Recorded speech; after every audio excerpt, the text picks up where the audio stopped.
I should have left when the birds went quiet. That is where this story really begins. Even though at the time I didn't understand, I was already standing inside the worst decision of my life. People think disaster announces itself. They think something unnatural crashes into your life with noise, with warning, with some dramatic sign a sane person could recognize. It doesn't. Sometimes it starts with stillness so complete it feels almost respectful. Sometimes it starts when the woods go silent and some private part of you notices before your mind does. I stayed near the tree line longer than I should have, and if I had turned around then, if I had walked back to my truck while there was still light touching the field, maybe I wouldn't be telling you this now. Maybe Mara would still be alive. But I stayed, because I thought what was circling me was only in my imagination. That was my first mistake. Back then, the field at the edge of the pine stand had become a habit. I went there after work, after the divorce, after I stopped pretending I was handling loneliness well. I told people I liked the quiet. Truth was, I liked boundaries. There was something about standing where open ground met dark timber that calmed me. The field felt honest. The tree line felt old. I would sit on a broken fence post with coffee cooling in a thermos and listen to insects rise in waves as dusk settled. There was a dry joke I used to make to myself, that I had turned into one of those men who talks to trees because people stopped making sense. It made me laugh sometimes. Not much, enough to feel human. The first wrong thing happened weeks before the night I should have left. I found impressions in the mud by the creek. Deep, long, spaced too far apart. I remember kneeling, touching one with my fingers, telling myself it was erosion or some trick of runoff. I knew even then I was lying to myself. That is the strange thing about dread. It often arrives wrapped inside explanation. You deny what you sense because naming it feels worse. After that, I started noticing small things that did not belong. A smell some evenings. Wet fur and something metallic underneath it. Branches cracking in patterns that sounded deliberate. Movement pacing just inside the pines, but never stepping fully into view. Always parallel, never approaching, as if something was learning my position. I told no one. And because I told no one, the mystery had room to grow. The evening it changed, cold had come early. The field grass was brittle, whispering in gusts. The air had that sharp edge that burns your lungs if you breathe too deep. I remember touching the fence post and feeling frost beginning on the wood. I remember thinking I should head back before dark. A sensible thought, a final chance. Then the birds stopped. Not one by one, all at once. Silence dropped over that field like something physical. Even the insects seemed cut away. I stood there listening to nothing, and in that nothing, I felt the first real pulse of fear. My skin tightened, my hands went cold. Every instinct I had said, leave. But then I heard a branch snap to my left. I turned. Nothing. Then another sound to my right. Closer. Not movement toward me. Movement around me. That was the first time I understood, not with logic but with something older, that I might be inside a circle. I should have walked to the truck right then. Instead, I stepped closer to the tree line. And that is when I saw something between two pines lift its head. I should have left when the birds went quiet. I know I already said that, but some memories come back in loops, and this one always begins there, with silence falling so hard, it felt like the whole field had been covered by something invisible. If I had listened to that first warning, if I had turned and walked back to my truck while there was still enough light to separate shadows from solid things, maybe none of this would have happened. Maybe Mara would still be alive. Maybe I wouldn't wake up years later with the smell of wet fur in my nose and the sound of slow footsteps pacing in my dreams. But I stayed near the tree line longer than I should have, because I thought fear was just fear. I didn't understand then that fear can be recognition.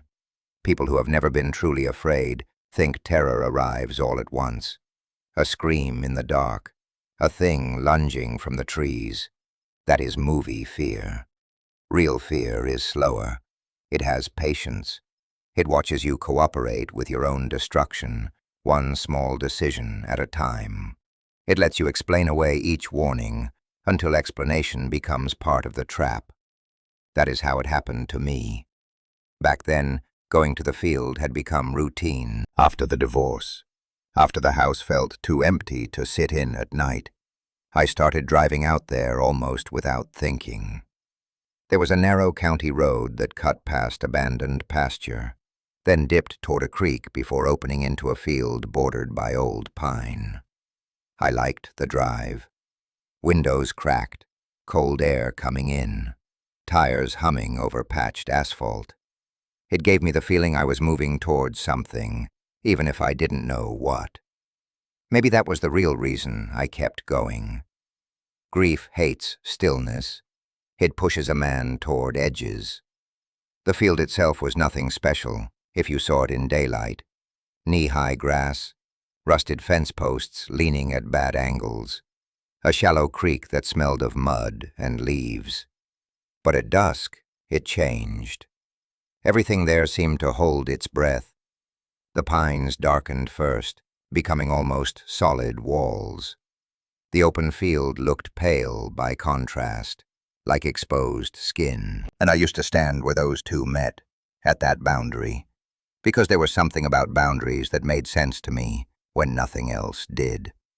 I used to joke, only to myself, that I had become the kind of lonely man who talks to trees. Sometimes I would actually mutter things out loud, complaints about work, memories I didn't want in the house. Once I remember saying, "Well, at least you're good listeners."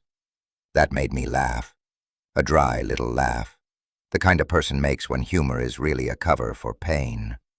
I mention that because I want you to understand I was ordinary then. Sad, maybe, isolated, but ordinary. I was not looking for monsters. The first wrong thing happened weeks before the night everything changed. I found impressions in mud near the creek after rain. They looked almost like footprints, but stretched wrong somehow, too long, too deep. The spacing between them made no sense. I crouched there, studying them longer than I should have, running my fingers through the edges where mud had pushed upward. Fresh. I remember the cold dampness on my skin. I remember my stomach tightening for no reason I would admit. And I remember lying to myself. Dear, I thought, washed out erosion, some trick of water. But a part of me knew those explanations were weak. That was the beginning of the open loop, though I didn't know it then. A question once opened has a way of feeding itself. After that came smaller things, a smell appearing on certain evenings, wet fur, rot, iron. It would drift in and vanish. There were sounds, too, branches snapping inside the pines, but not random, not wind, a measured quality to them. Sometimes I heard movement pacing parallel to where I stood at the field edge. If I shifted left, it seemed to shift. If I stood still long enough, I would feel watched, so intensely the skin between my shoulders prickled. But I told no one, because saying something aloud changes its weight. And maybe because part of me was drawn to the mystery. That is something I am ashamed of. Fear and curiosity can look almost identical in a lonely man.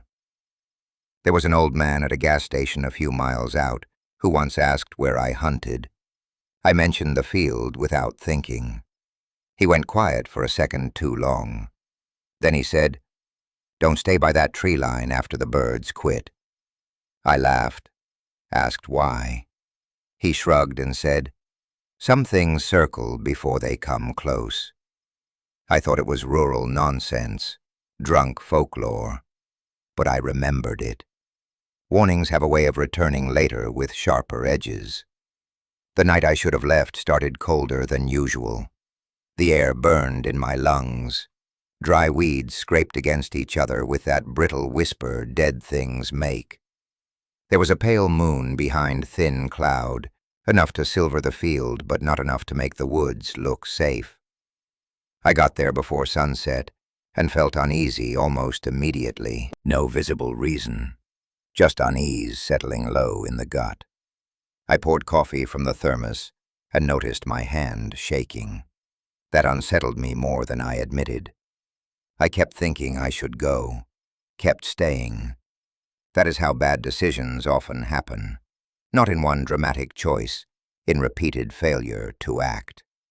The light thinned, the pines darkened, and then the birds stopped.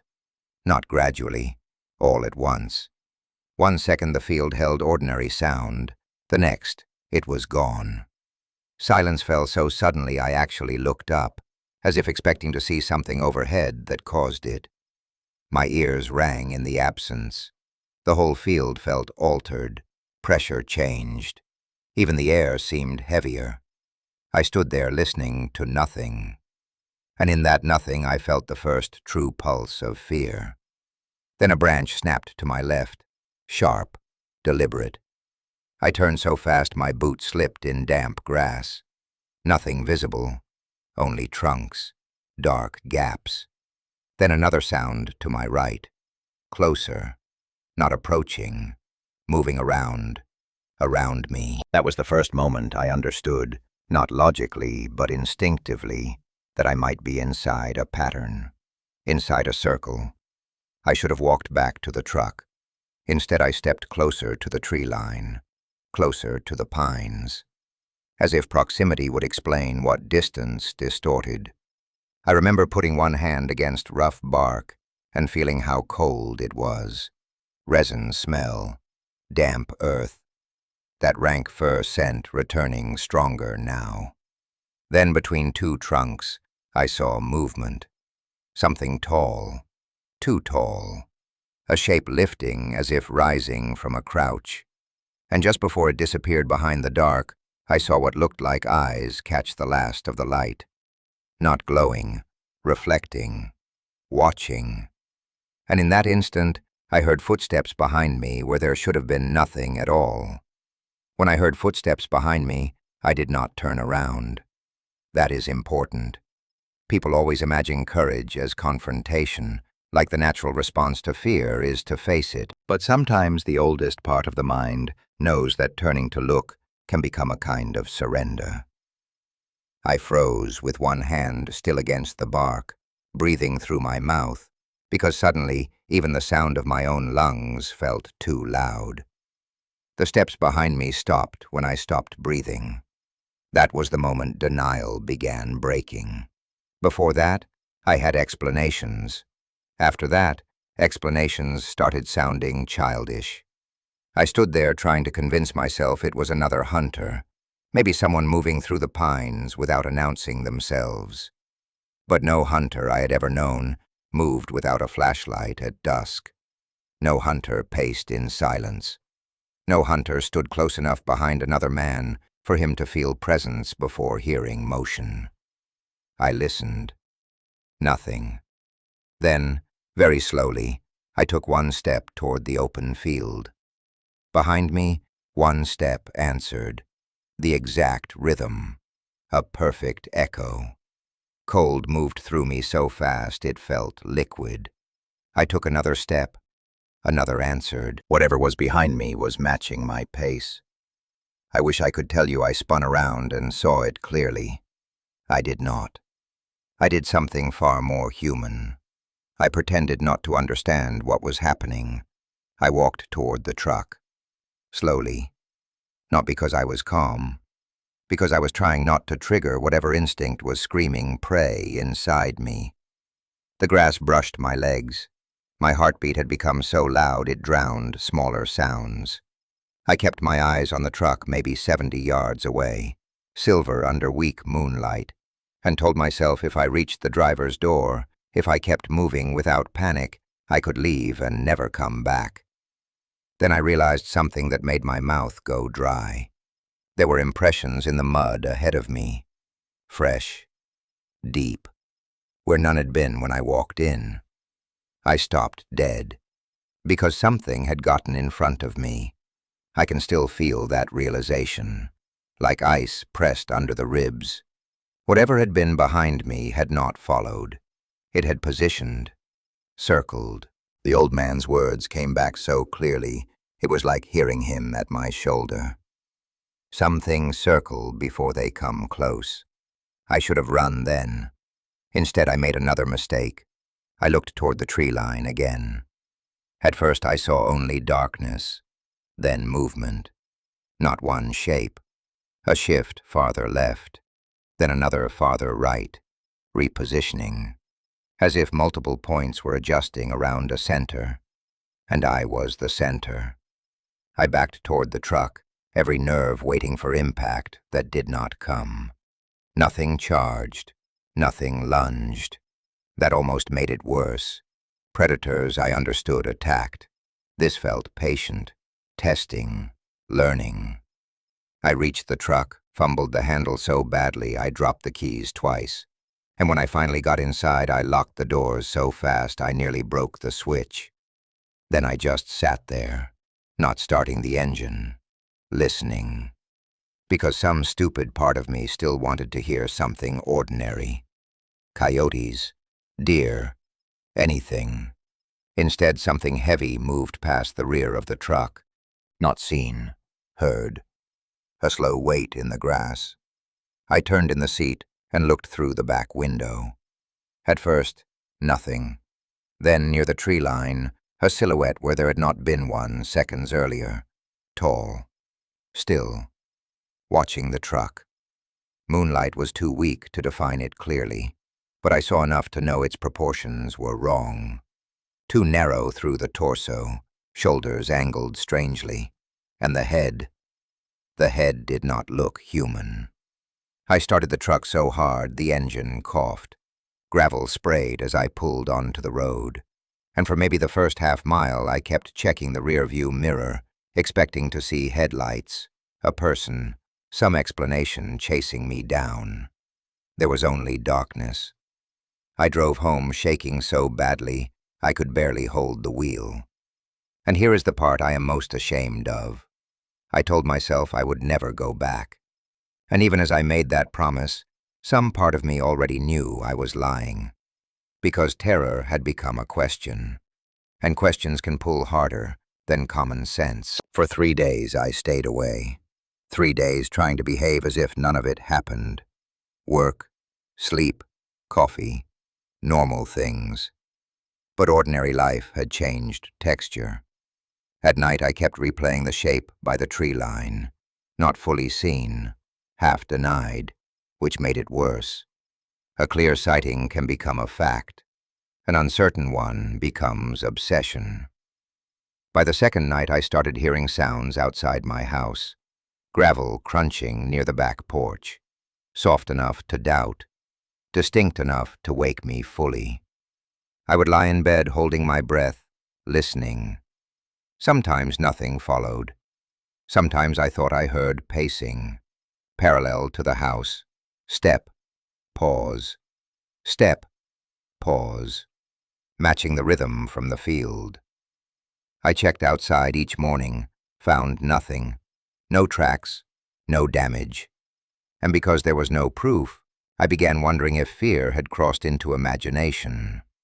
That is how the mind weakens itself. It uses uncertainty against survival. Then came the smell. I opened the back door one dawn and caught it so strong I staggered. Wet fur, rot, iron. The exact same scent from the pines. It vanished seconds later, but it was there. And in that moment a thought entered my mind I did not want. What if it had not stayed at the field? What if I had brought attention home? That was when I almost told Mara. Almost. But instead I drove back to the tree line alone. Because obsession was already wearing the mask of needing answers. And when I stepped out that evening, I found something hanging from the rusted fence wire that had not been there before. A dead crow. pinned through the wing, as if left for me to find. I stood looking at the dead crow for so long my legs started going numb. At first I did not understand what I was seeing. My mind kept trying to turn it into something accidental, a bird tangled in wire, a scavenger's remains caught by chance. But the longer I stared, the less those explanations held. The wing was fixed through the rusted barb in a way that looked placed. The body hung almost upright, turning slightly when wind touched it. One black eye still reflected light. I remember the smell first. Not blood, cold feathers, mud. That rank fur scent underneath it again. The same layered odor that had followed every wrong moment. I wanted to leave. I did not leave. That is a pattern you should notice by now. Every time instinct told me enough, I stepped closer. I moved to the fence and touched the wire. It vibrated faintly under my fingers, and I had the absurd thought that maybe whatever had done this had just been there, minutes earlier, watching from the pines while I studied its warning. Because by then I understood it as warning, or message, and I did not know which possibility was worse. I backed away and scanned the tree line. Nothing moved, but that meant less and less to me. Absence had stopped feeling like safety. I left before dark that evening, but I brought the image of that crow home with me. It sat in my thoughts while I tried to eat. It hovered while I stood at the sink, washing a glass. It appeared when I shut my eyes. Some symbols take hold because they arrive carrying more meaning than you can explain. The next day, Mara came by. I had known her years, though we had drifted in and out of each other's lives the way damaged people sometimes do. She had a way of looking at you that made lying feel childish. She asked why I seemed distracted. I said I wasn't sleeping. She said that wasn't what she asked. I almost told her nothing. Then I heard myself telling her everything. The field, the pacing, the shape, the crow. Even as I spoke, I felt foolish. But Mara didn't laugh, didn't offer easy skepticism. She listened, really listened. Then she asked quietly, "Why do you keep going back?" I had no good answer, so I gave the honest one. "Because I think something wants me there." The room went still after I said that. Even I heard how wrong it sounded. Mara looked at me for a long moment and said, "Or maybe you want something to want you." That cut deeper than I let show, because she touched something true. Loneliness can mistake attention for meaning, even dangerous attention. For a few days she grounded me. We had coffee, drove into town, talked about ordinary things, and for a little while the field felt farther away. That is how calm returns sometimes, not as healing, as interruption. But open loops do not stay closed by distraction. 3 nights later, I woke around 2 in the morning to a sound outside my bedroom window. Not footsteps this time. Breathing, slow, heavy, close enough I could hear moisture in it. I lay frozen, staring at the dark shape of curtains moving slightly with the heater draft, unable to decide whether I was awake. Then something brushed the siding. A long, scraping drag. I sat up so fast I nearly fell out of bed. The sound stopped. Silence again. That terrible silence. I grabbed a flashlight and looked through the window. Nothing. Only yard, fence, dark beyond. But when dawn came, I found impressions in soft earth under the window. Deep, long, spaced too far apart. The same as the creek. This is where stakes changed. Before, fear lived in one place. Now it had crossed into home. And once fear crosses a threshold, your mind changes with it. You stop relaxing in your own rooms. You listen differently. You measure shadows. You distrust ordinary noises. I started checking locks twice, keeping lights on, cleaning the rifle, though I told myself I would never use it. Mara noticed. She asked me one evening if I believed I was being followed. I said I didn't know, which was true. Then she asked if I wanted her to come with me to the field. I said no immediately, too fast, because the thought of her near that tree line filled me with a kind of panic I had not yet admitted even to myself. Threat to self is one thing. Threat to someone you love rearranges fear into something sharper. But she was stubborn. A week later, she insisted. Late afternoon only, she said, before dusk, just to show me there was a natural explanation. I agreed because some part of me wanted her to undo what was happening inside my head. We drove out under gray clouds. The field looked almost ordinary again. That unsettled me, too. How evil can hide inside familiar places. We walked near the fence. Mara pointed out fox prints I'd probably mistaken before. Broken branches from storm damage. An owl pellet under a cedar. For nearly an hour I felt embarrassed, almost relieved, as if I had inflated coincidence into haunting. Then Mara stopped walking, grabbed my arm, hard. I felt her nails through my jacket. "What is that smell?" she whispered. I knew before I breathed it in. Wet fur, iron, rot, stronger than ever.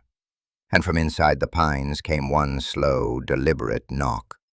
Wood against wood, then another, farther right, as if something was moving while signaling. Mara did not let go of my arm. I have never forgotten how cold her hand felt.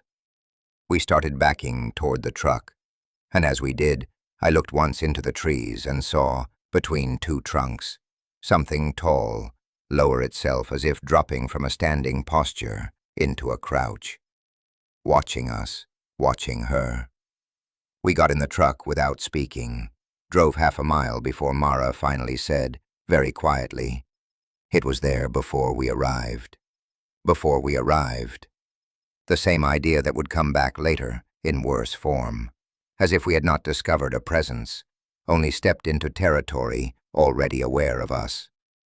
That night Mara called and said I needed to stop going out there. I promised I would, and I meant it while I said it. But after hanging up, I checked the trail camera I had left near the fence. There was one new image, mostly static, distorted, corrupted. But in the blur were two reflective points, too high off the ground. And something else.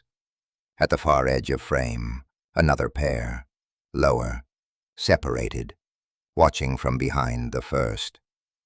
That was the moment I realized, with a sickness I still feel remembering it. There might be more than one. There might be more than one.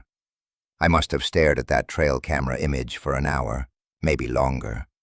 Time does strange things when fear becomes concentrated. Minutes lose edges. I remember sitting at my kitchen table under weak yellow light, the memory card in the laptop, zooming into the same ruined frame until the pixels broke apart. Two reflective points high in frame, another two lower, offset behind. Most people would say artifact, lens noise, compression. And maybe they would be right. But fear does not interpret maybe as comfort.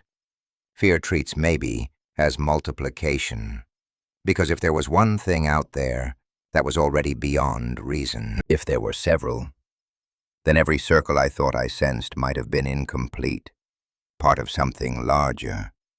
I barely slept. When I did, I dreamed of standing in the field while shapes moved around me just outside sight. Never closing in, only adjusting, repositioning, teaching each other my movements. I woke before dawn with my jaw aching from clenching it. The next morning, Mara came over without calling. She took one look at me and said, "You didn't sleep." I showed her the image.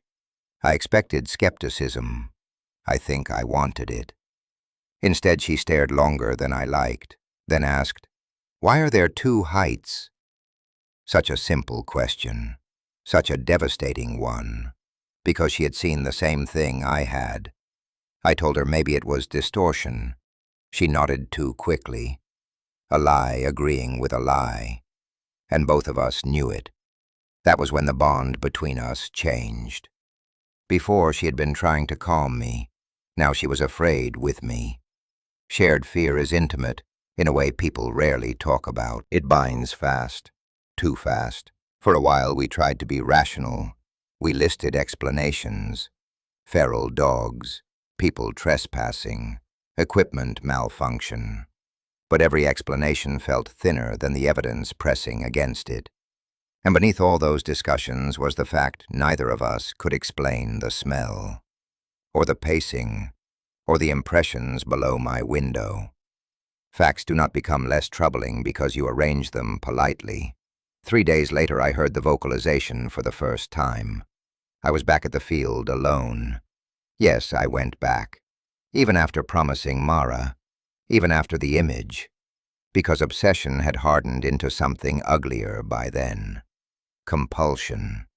I told myself I needed one final visit, just to pull the camera, just to prove to myself I could walk away.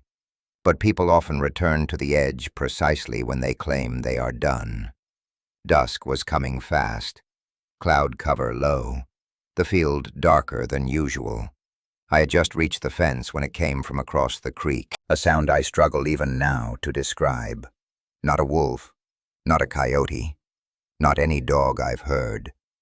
It began low, almost like a growl dragged too long, then bent upward into something carrying a human quality so wrong it made my skin tighten. Grief inside aggression, pain inside threat. It lasted maybe 4 seconds, felt eternal. I dropped instinctively into a crouch. My whole body reacted before thought. Then from farther in the pines, another answered. Not echo, answer. A second voice, different distance, same species, same impossible texture. There are moments when a theory dies. That was one. I left so fast I nearly fell climbing the creek bank, and while I ran to the truck I heard movement paralleling me inside the timber. Not chasing, keeping pace, always to the side, herding, that word again, always returning. I drove straight to Mara's house. She opened the door and knew from my face something had changed. I told her, all of it, the sounds, the answer from deeper woods. When I finished, she said nothing for so long. I thought she had stopped listening. Then she said, "If there are more than one, why are they not attacking?" I had asked myself that too, and I said the worst answer I had. Maybe they're waiting. She looked physically sick. I hated myself for saying it. But honesty was turning cruel by then. That night we argued for the first time. Really argued. She said I was feeding something by going back, giving attention to something that might respond to attention. I said that sounded superstitious, even while part of me feared she was right. Then she said something I still hear. What if it started circling because you stayed? Not because I went there, because I stayed. Because I lingered past instinct. Because I failed the first warning. Moral blame slid into fear. And once those merge, the mind begins punishing itself. For a week I tried to stay away. Tried. But signs kept appearing. A deer carcass near the creek opened in a way I had never seen. Ribs spread. Too deliberate. Scratches high on a cedar trunk, higher than I could reach. And one morning, mud on my back porch. Not footprints, smears. As if something wet had stood there, turning, circling in place. That image broke something in me, because it meant the boundary between field and home no longer held, or maybe had never held. Mara begged me to leave town for a while, stay with her sister 2 counties over. I almost agreed. Almost. Then I checked the trail camera one last time. There was a new frame, clearer than any before. No full figure, only the edge of one shoulder, part of a narrow torso, and what looked unmistakably like an arm too long in proportion to the body. Bent, as if mid-step, crossing toward the camera, and in the background, eyes, multiple sets, watching from deeper dark. I remember my mouth going dry, my hands numb, because in that moment I stopped wondering whether I was imagining a pattern. I knew there was one. And I made the worst decision of all. I decided to go into the pines, not stand at the boundary, cross it, because I told myself if I confronted what was there, I could end it, control it, protect Mara. That is how pride often disguises itself, as sacrifice. I did not tell Mara I planned it. I cleaned the rifle, packed a flashlight, waited for snowmelt to soften the ground enough to read tracks. And the afternoon I chose to go, I arrived at the field and found something hanging from the fence wire beside the dead crow's rusted stain. A strip of fabric, caught in the barb.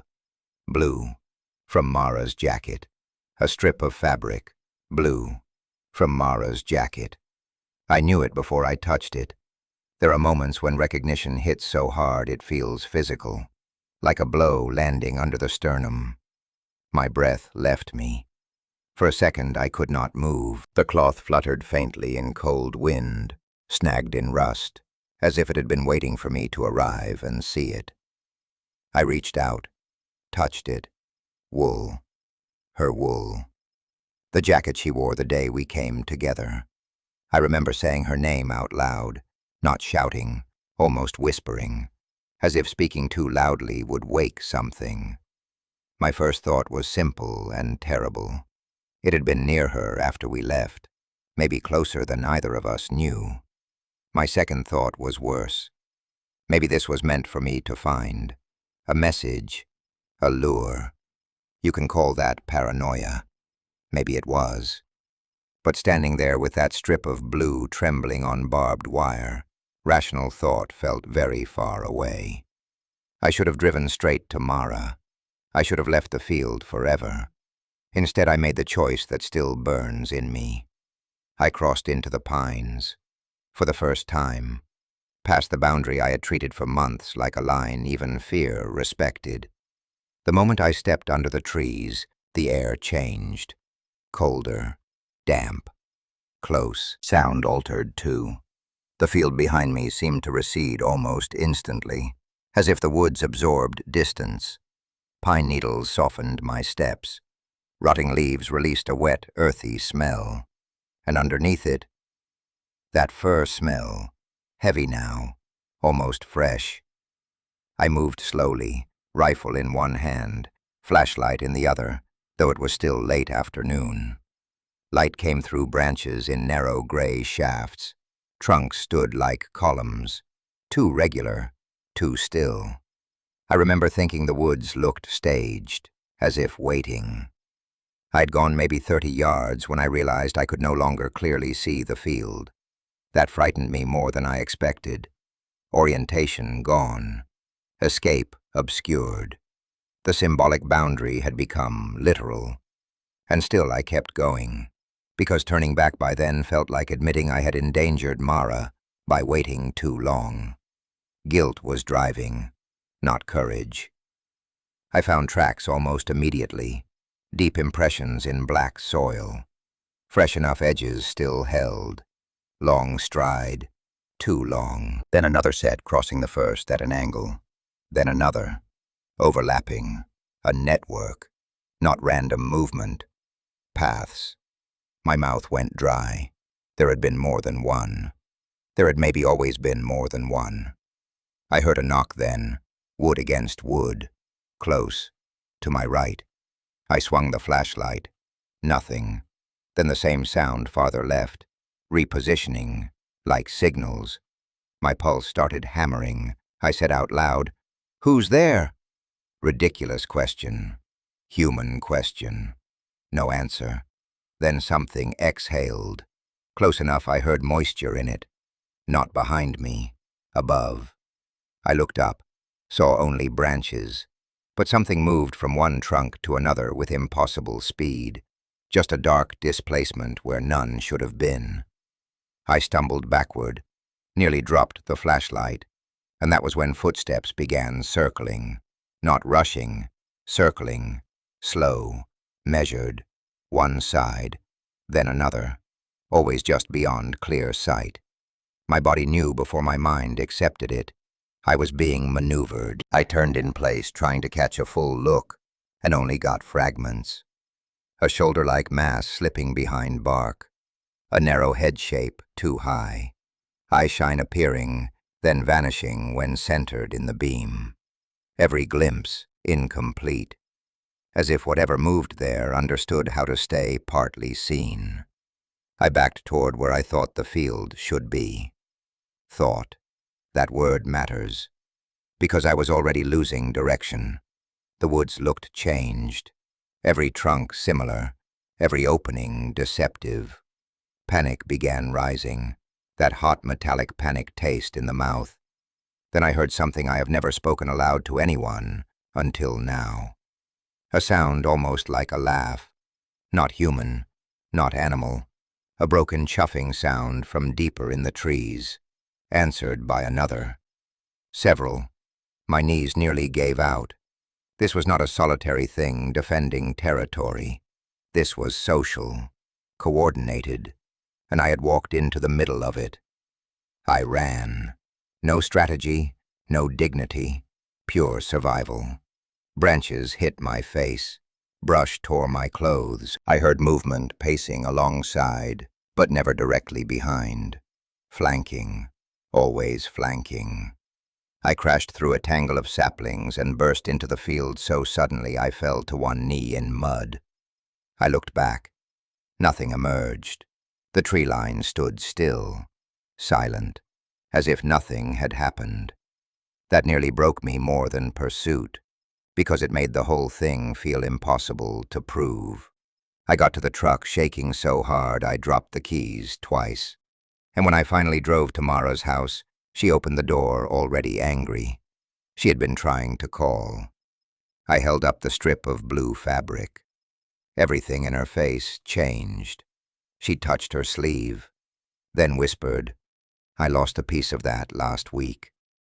Last week. She had not told me, had not thought it mattered. Do you understand what that did to me?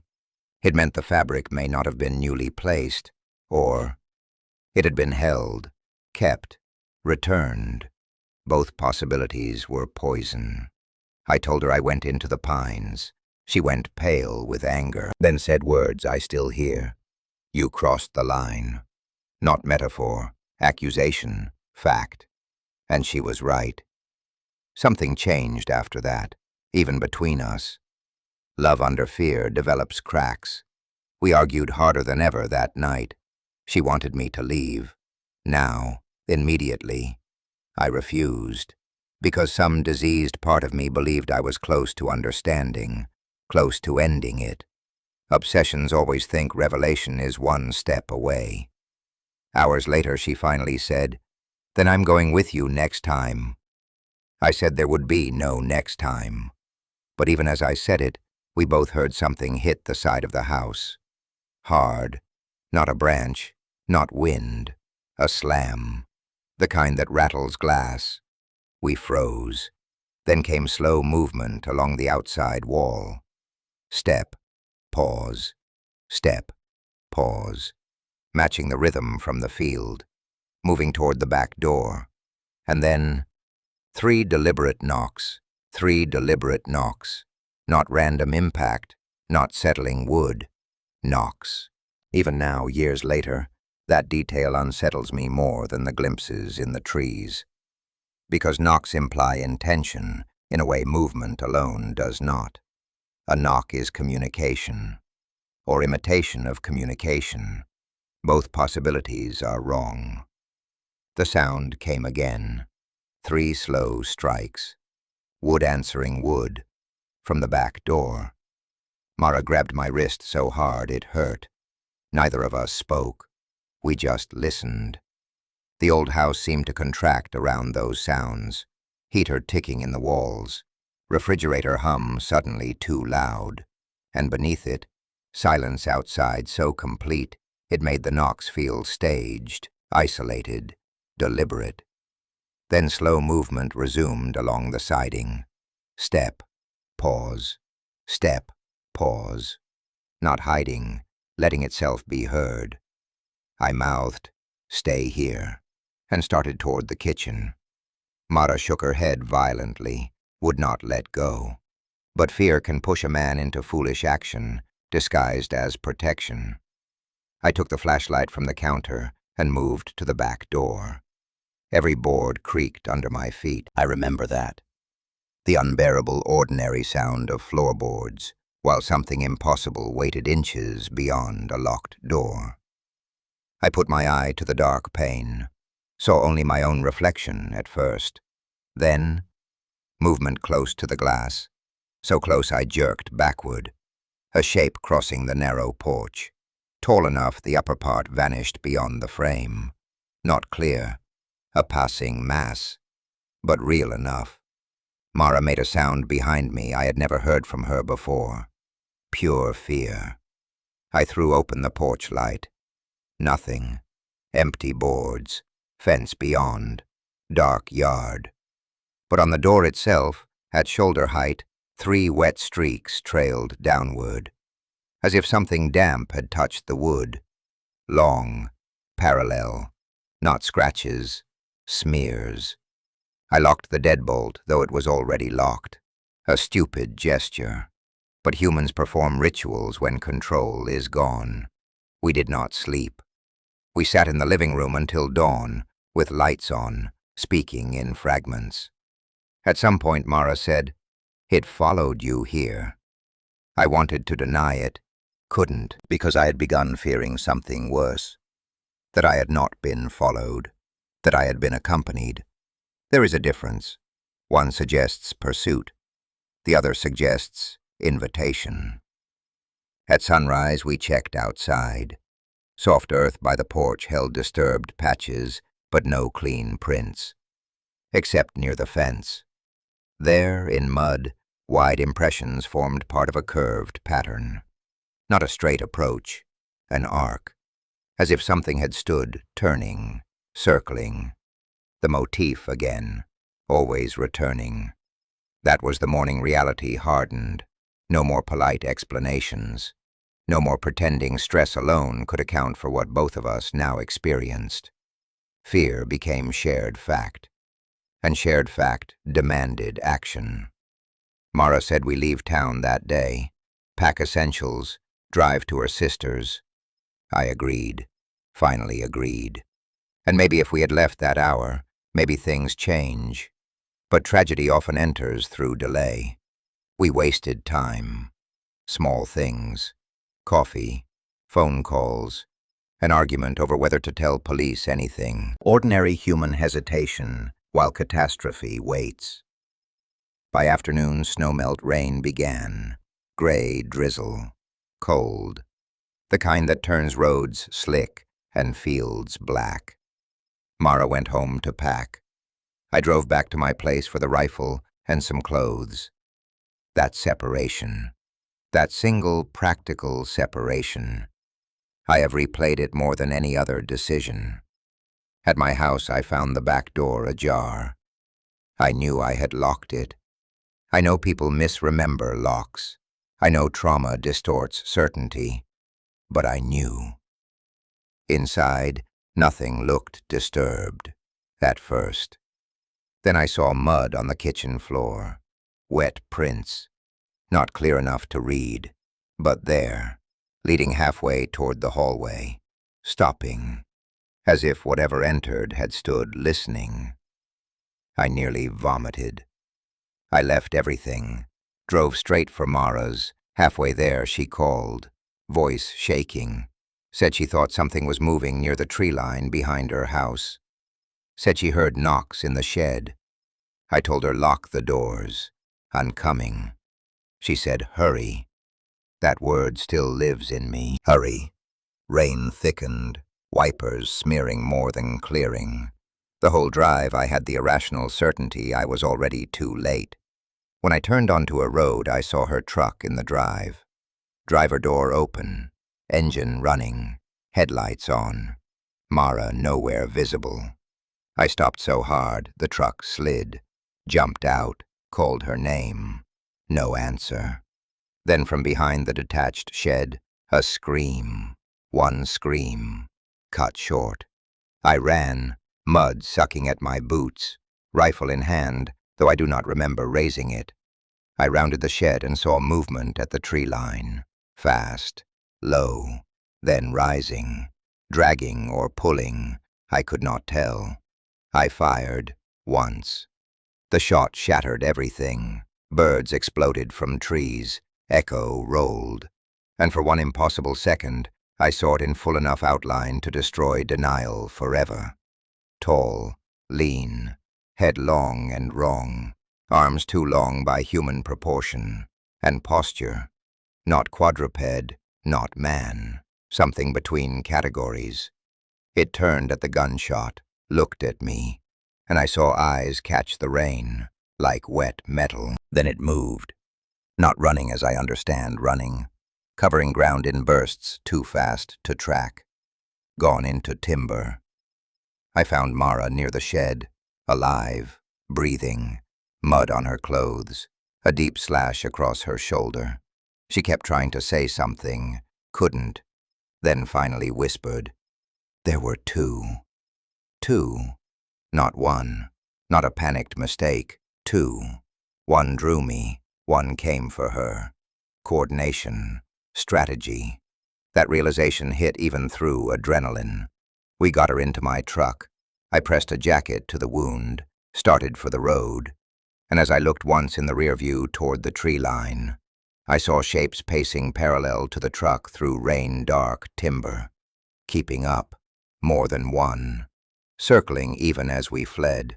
I thought we were escaping. I did not yet understand the night's worst part had not even begun. Because when we reached the bridge over the creek, something stepped into the road ahead and stood in the headlights. Something stepped into the road ahead and stood in the headlights. I hit the brakes so hard the truck fishtailed sideways. Mara cried out from the seat beside me, one hand pressed against her shoulder, blood darkening the jacket bunched there. The truck shuddered to a stop at an angle across wet gravel, headlights throwing long white beams through rain. And in those beams, it stood, closer than I had ever seen it, close enough that distance no longer softened proportions. Tall, lean almost to the point of starvation, chest narrow, arms hanging too long, ending near the knees, head shaped wrong, too elongated through the muzzle to be human, too aware in posture to be animal. And the eyes. People always ask about the eyes. They did not glow. That is fiction. They reflected, coldly, like wet metal catching light. But what froze me was not the appearance. It was the stillness. No aggression, no immediate charge. It stood in the road as if waiting for me to decide, as if testing. Rain moved over its outline, steam lifted faintly from the hood of the truck, and nobody breathed. Then Mara whispered, almost too soft to hear, "Don't move." As if sudden motion had rules, as if she sensed rules I did not.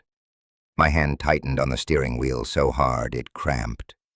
The rifle lay on the floorboard by my feet. I could have reached for it. I did not. Because some deeper instinct knew if I lifted that gun again, something would escalate past recovery. Seconds stretched. Maybe 5, maybe 20.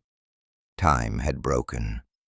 Then from the woods to our right, a second shape moved, parallel to the road. There, gone. There again, the other one. And I understood. The one in the road was not alone. It was pinning us. The other was repositioning, herding, even here, even now. The same pattern, always the same pattern. I made a decision without thinking. I slammed the truck into reverse. Tires screamed, mud sprayed. The thing in the headlights did not lunge, did not even flinch. It simply stepped aside at the last instant, with a fluidity I still cannot explain. Too smooth, too controlled. I reversed hard, spun, nearly put us in the ditch, then got the truck pointed back the way we came. Drove. Faster than I should have on those roads. Branches scraping the sides. Mara half-conscious beside me. Blood smell mixing with wet wool and gunpowder. I kept checking the mirror. At first, nothing. Then at one bend where headlights swept timber, I saw two shapes running inside the trees parallel to the truck, keeping pace, not falling behind. My mind could barely contain it. I drove straight for the county clinic. Lights, people, human space. I thought reaching people meant safety. That was another illusion. Mara survived that night. Barely. Stitches, shock, blood loss. The doctor called it an animal mauling, and did not look closely enough at the wound pattern to question himself. Official explanations love convenience. But Mara was not the same after. Neither was I. Trauma changed the texture between us. She became quieter, watching windows, jumping at sounds. And I became consumed. Because survival had not ended the pattern, it had proven intelligence inside it. And once I believed that, obsession turned into desperate strategy. I started thinking in terms of ending it, stopping it, protecting Mara. This is where morality twisted, because when fear convinces you you are defending love, it can justify almost anything. I went back. Yes, again. Even after the road. Even after seeing it clearly. Because I believed there had to be a center to the pattern. A den, a territory, a way to confront what confronted us. Mara begged me not to. She cried, actually cried. First time I had seen her cry in years. Said, "It wants you to return." I said wanting is not power. I was wrong. I chose the worst night possible. Heavy fog, no moon. I told Mara I was only checking the cameras. Lie. I intended to go deeper than before. Into the pines, toward the creek basin where the vocalizations seemed to originate. I parked by the field near midnight. Fog moved low over grass like breath. The tree line looked less like woods than a wall. I carried the rifle, flashlight, extra shells, as if hardware could compensate for arrogance. The moment I crossed into timber, I felt something different. Not merely watched, expected. That is the word, expected. As though my return fulfilled a pattern already anticipated. I found a clearing I had never seen, small, ringed by cedars, ground churned, old bones scattered, deer mostly, maybe. I do not want to pretend certainty where I have none. But in the center of that clearing were impressions in mud, arranged in broad overlapping arcs. Not travel paths, turning paths, repeated circling, a place used for circling, a place for behavior, for ritual. My flashlight shook, and then from the fog beyond the cedars, eyes, one pair, then another, then another, 3 heights, 3 distances, watching. No rush, no attack, only presence. I backed up, 1 step, another, and something moved behind me. Close, too close. I spun, fired. The muzzle flash lit a shape almost against me. Long arm raised, head turned, teeth. Then darkness slammed back. Something hit me. I fell. The rifle flew. Mud in my mouth. Hands grabbing for ground. Movement everywhere. Branches thrashing. Vocalizations breaking from multiple directions. Not random. Excited. Like a pack at a kill. And in that chaos I heard a sound from the field beyond the trees. A truck horn, blaring, repeated. Mara, she had followed me. God help me, she had followed me. And every shape around me turned toward that sound. And every shape around me turned toward that sound. That was the moment I knew I had killed us. Not metaphorically, literally. Because in one instant I understood what Mara had been trying to tell me all along. It did want me to return. Not because I mattered, because I led things back. Attention, access, opportunity. The horn blared again from the field, long, panicked, and the shapes around me shifted. You could feel it, a collective change. Focus redirected, predators noticing easier prey. I scrambled for the rifle in mud and found only cold roots. Lost, gone. I shouted Mara's name and ran. No thought, no strategy, just terror fueled by guilt. Branches tore at my face, fog thickened and broke in moving sheets. I heard movement racing beside me, but not stopping me, because they no longer needed to stop me. They were moving where I was already running, toward her. I burst from the pines into the field and saw headlights crooked, Mara's truck angled near the fence, horn still sounding in broken pulses. Driver door open. No Mara. Then a scream from beyond the truck. I ran toward it and saw shapes moving at the edge of the lights, more than two. I will not pretend I counted. In trauma, numbers dissolve. I only know there were too many. And among them, Mara, on the ground, trying to crawl. I picked up a fence post lying broken in the grass and charged like an idiot. Like a man trying to beat nightmare with wood. I swung at the nearest shape, connected with something hard. A snarl exploded so close it numbed my hearing. Something hit me across the chest, and I went down. Air gone, vision white. I remember crawling, mud in my teeth, reaching for Mara's hand, almost touching it. Then one of the shapes lunged, not at me, at her. And I heard a sound from her I pray never returns in dreams, though it always does. Not a scream. Recognition. As if in that instant she understood she was dying. I got to my knees, threw myself over her, felt impact slam my back. Claws, teeth, I do not know. Pain opened like fire. And then, gunshots. Several, close. Human shouting. Voices, lights sweeping. A neighboring landowner, awakened by shots and the horn, had come with two others. That is why I am alive. Interruption, not victory. The shapes broke, not panicked, not chaotic. They withdrew, fast, controlled, melting into timber with the same impossible bursts I had seen before. Gone, as if the woods took them back. I rolled off Mara, blood everywhere, mine, hers. Rain beginning again in fine, cold mist. The men were yelling, hands on me, pressure on wounds.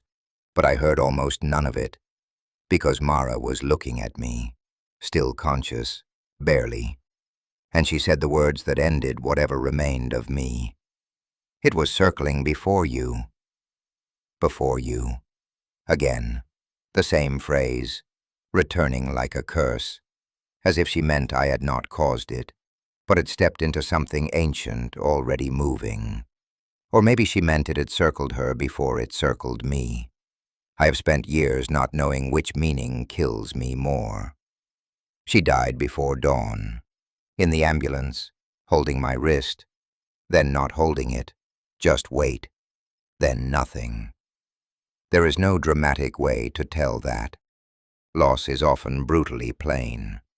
One moment someone is there, then the world continues without permission. Section 8 is where stories usually give you climax and release.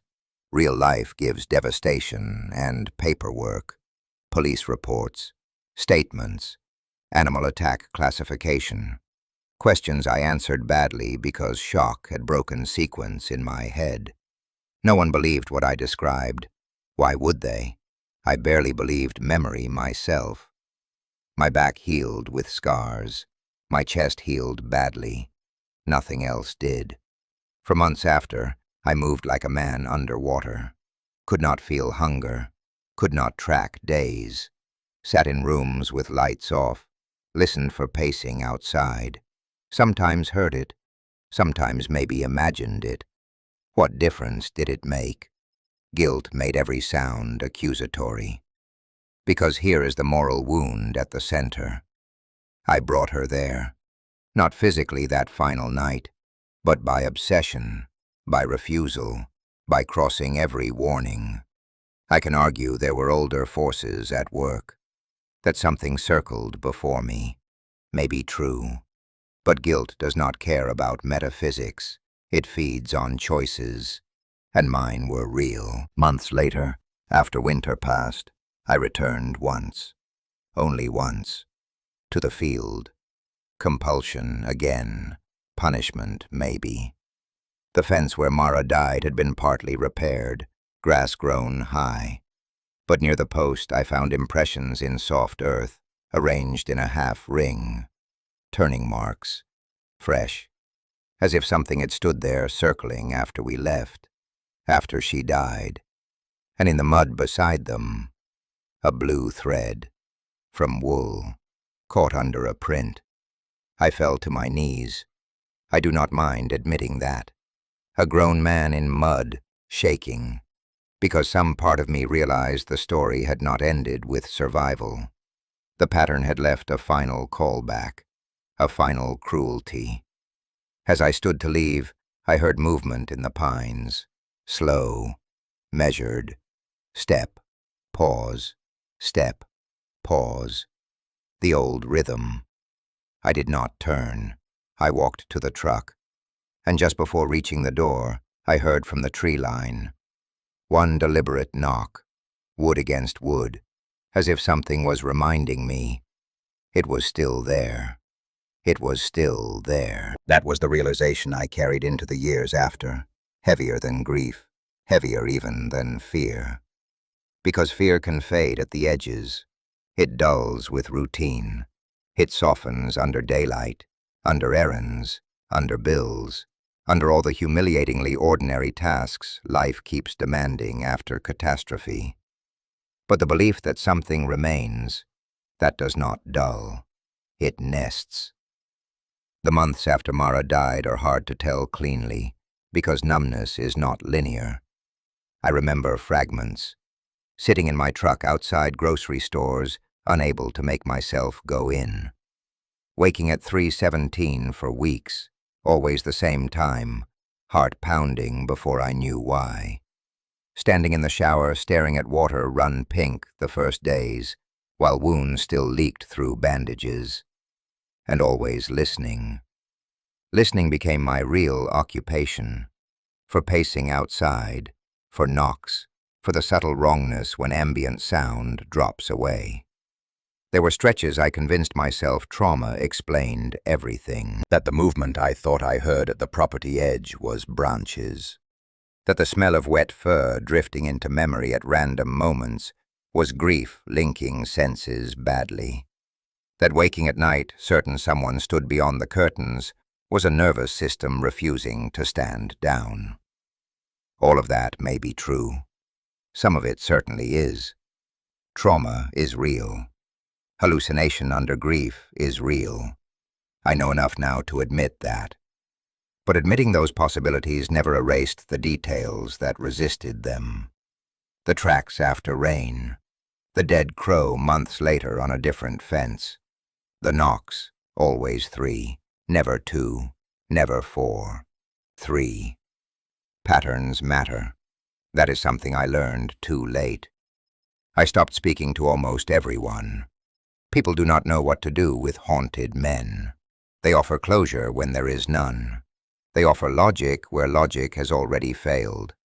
Eventually they stop asking. Isolation returned, But now it was not the loneliness that first took me to the tree line. It was a punishment I accepted because part of me believed I had forfeited ordinary companionship. Survivor guilt does that.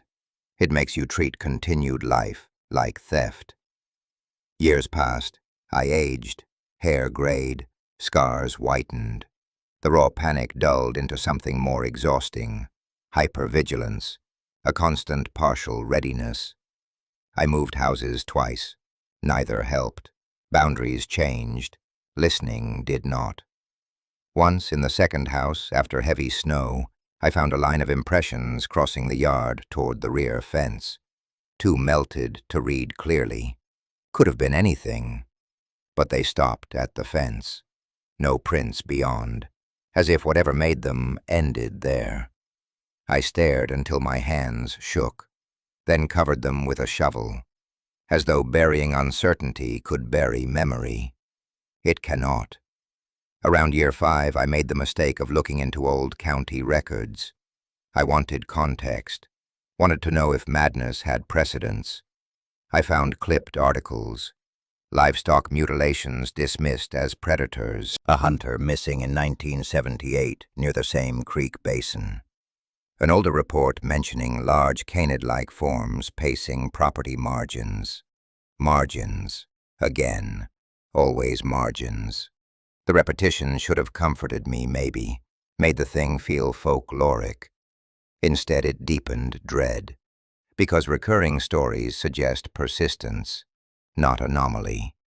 And then there was the trail camera frame. I'd kept the corrupted image all those years, could not throw it out. One winter, a friend with imaging software offered to enhance it. I should have refused. I did not. He called me over after processing it, silent, pale, would barely meet my eyes. On the screen, the higher reflective pair clearer, the lower pair clearer, and farther back in grain I'd always dismissed as artifact. Another pair, third set, 3 heights, 3 distances, 3. The same number as the knocks. I nearly blacked out, because a motif had become structure. A structure I had somehow survived. My friend asked what animal it was. I lied, said probably coyotes. Never spoke to him about it again. That night I dreamed Mara standing at the old fence saying, "Don't let it complete the circle." I know dreams are dreams. I know guilt scripts, symbols. Still. I drove to the field again after nearly a decade away. That was my final return, or what I meant to be final. Late autumn, dusk. Of course, dusk. Some part of me always moved toward the same conditions. I stayed in the truck, did not step out. The field looked smaller, pines taller. Memory had enlarged both. For a long time, nothing happened, and I almost felt foolish, almost laughed again, that dry old laugh from before everything. Then movement at the tree line, slow pacing left, stopping, pacing right, not approaching, circling. The same behavior from the beginning, unchanged, as if time had not touched it. I started the truck immediately, no curiosity left, only recognition. Headlights swept the fence post where Mara died, and for one instant, impressions in mud, a half ring, turning marks, fresh. I drove away, thought that was the last chapter. It was not. 2 weeks ago, yes, 2 weeks ago, after all these years, I woke before dawn to slow movement outside my bedroom window. Step, pause, step, pause. The old rhythm. My body recognized it before thought. Every scar seemed to wake. I did not move, did not look. I lay listening until it stopped. At sunrise, I went outside. No tracks. Frozen ground too hard. Nothing. I almost convinced myself it was dream residue. Then I saw the fence. Dead crow, pinned through wire. Exactly as before. I stood there a long time, older now, tired in ways fear alone cannot explain. And what I felt was not panic, something colder, acceptance edged with dread, because I understood then the possibility I spent years resisting. Maybe some encounters do not end. Maybe they persist as relationship, as unfinished pattern, as circle awaiting closure. I do not claim certainty. Certainty belongs to liars. I claim only this. I have lived long enough with this to know the difference between ordinary memory and memory that behaves like presence. And what happened near that tree line still behaves. Sometimes at dusk, if wind rotates through pines in a certain slow hush, I hear that layered sound I heard across the creek. Sometimes I catch wet fur smell where none belongs. Sometimes I wake certain someone stands just beyond the property edge. Maybe trauma, maybe haunting, maybe something simpler and more terrible. Continuation. There is only one unresolved question left that keeps me awake. Why did I survive? If this was predation, why survive? If this was warning, why ignore every warning and live? That question has circled me longer than any creature. And recently, I've begun to think I know the answer. Because I found something 3 days after the dead crow, pressed in mud below my bedroom window. One deep impression, facing not toward the woods, toward the house, as if waiting, and beside it, a smaller impression, offset behind, as though something had returned, and brought another, and brought another. That was the moment whatever fragile wall I had built between memory and present time finally gave way. Because one impression could be misread, two, arranged in that old pattern, one forward, one offset behind. That was a callback too exact for my nerves to dismiss. I stood there in dawn frost staring until the light changed enough to flatten the edges and make me doubt what I had seen. Doubt comes fast when terror has no witnesses. But the body had already reacted. My hands were numb, my pulse was hammering, my mouth tasted metallic.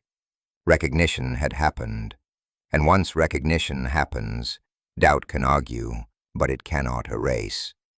I did not call anyone. Who would I call?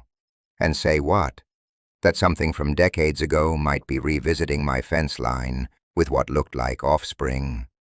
The absurdity of language is part of why some truths rot in silence. I covered the impressions with dirt.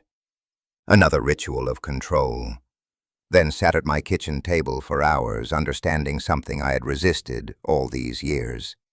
I had been thinking of survival as unfinished punishment. Maybe it was unfinished witness. Maybe I was left because remembering was part of the pattern too. That thought sounds grandiose. I hate grandiose explanations. But age strips some vanity away, and with it, the need to make the world smaller than experience. I've asked myself whether what circled me near the tree line was animal, unknown predator, folklore given flesh, or trauma wearing the mask of a creature. My honest answer has become unsatisfying and true. I do not know. I know only what repeated.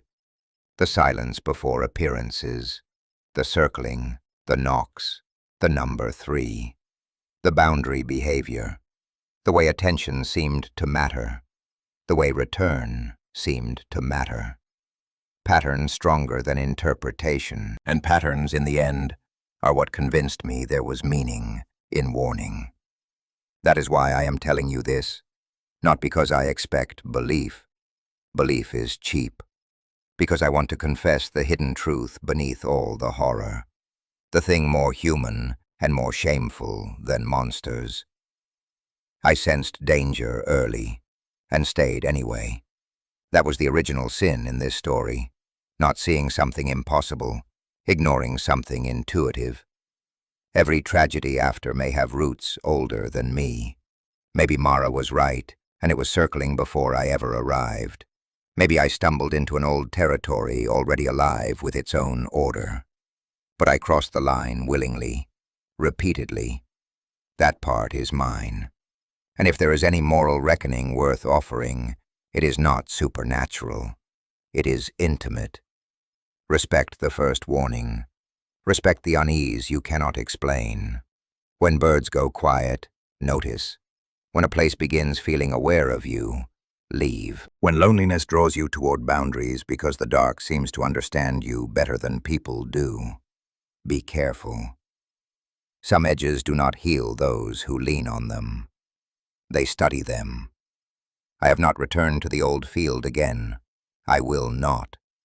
Age has made some vows possible fear could not. But I still keep a porch light facing the tree line behind this house. Still check the fence some mornings before coffee. Still wake at sounds most people sleep through. This is how haunted closure looks, if you want honesty. Not dramatic curses, habits shaped by old terror. A life bent around avoidance. And yet, there has been one final thing. The part I withheld until now because saying it aloud feels like inviting interpretation I may not survive. A month after those two impressions by my window, I found an envelope in my mailbox with no stamp, no return address. Inside, a faded photograph, black and white. Old enough edges had curled. A man standing by a fence, late 1970s maybe, hunter by clothing. Behind him at the tree line, a tall dark shape half visible between pines. And on the back, in pencil, nearly gone, it circles families. I have no way to verify where that photograph came from. No proof it is not a cruel prank. No proof it is authentic. Only the impossible fact that the fence in the image looked like the old field, the same leaning post, the same creek bend beyond. And when I saw the man's face clearly under lamplight, I recognized the old gas station attendant who warned me years before. Dead, as far as I know, long before that envelope appeared. I burned the photograph. Yes, I burned it. Because some objects feel less like evidence than contagion. Ash blew out over the yard. I watched every fleck. And that night, for the first time in years, I dreamed not of being hunted. I dreamed of the field empty, still, quiet, peaceful. Mara standing by the fence, smiling the way she used to, before fear entered us. And she said only this: the circle closes when you stop walking it. I woke before dawn with tears on my face, went outside. Cold enough frost cracked under my shoes. The fence stood silver in first light. Nothing there. No crow, no tracks. Only wind in pines. For the first time, I believed maybe haunting can loosen. Maybe acceptance is not forgetting, only refusing compulsion. So where does that leave me now? Old, uncertain, still listening more than most men, but no longer feeding the question, no longer returning to boundaries looking for answers. If something remains at the margins, let it remain. I will not complete another circle for it. And if one day you find yourself lingering by a tree line after birds go quiet, thinking one more minute cannot matter, remember a stranger told you it can. Because sometimes the worst thing in a dark wood is not what begins circling you. It is the part of you that mistakes staying for understanding. That is my haunted closure. That is my confession. And if, after hearing all this, you ask whether I believe the Dogman still exists out there beyond some rural boundary, I will answer the only honest way I know. I believe some things endure where we keep returning to them. And I stopped returning.